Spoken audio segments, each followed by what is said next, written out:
హాయ్యోస్ అంతా ఎలా ఉన్నారు? మేమైతే ఇప్పుడు ఒకరిని కలిసేందుకైతే ఈ ప్రదేశానికి వచ్చేసాము. వారు ఎవరో కాదు, వీరితో పాటు చాలామందిని మన ప్రాజెక్ట్ ఎల్ఆర్లో అయితే కలిసాము, చూసాము. నర్మదా అంటూ గంగా, యమున, సరస్వతి, కృష్ణ, గోదావరి ఇలా అందరినీ చూసాము. ఇప్పుడు ఇక్కడైతే వీళ్ళు ఇంకొకరు ఉన్నారు, వీరిని చూసేందుకు కూడా వచ్చేసాను. చాలా సంతోషంగా ఉంది. ఇలా పర్వతాలు తొక్కుతూ ప్రవహిస్తూ వీరు ప్రవహిస్తూ ఉంటేనే అర్థం చేసుకోవాలి కదా.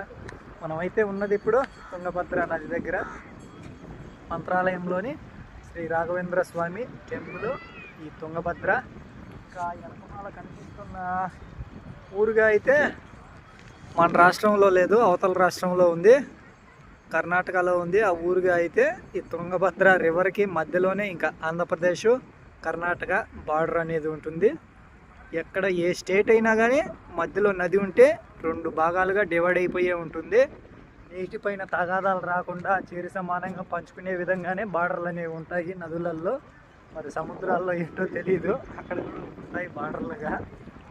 అలా మేమైతే ప్రాజెక్ట్ వెళ్ళారంటూ డే 131 ఇక్కడ ఇప్పుడు ఈ మంత్రాలయంలో అయితే ఉన్నాము. టెంపుల్ లోపలికి అయితే వెళ్ళాను, దర్శనం అయితే చేసుకున్నాను. శ్రీ రాఘవేంద్ర స్వామిని అయితే చూశాను.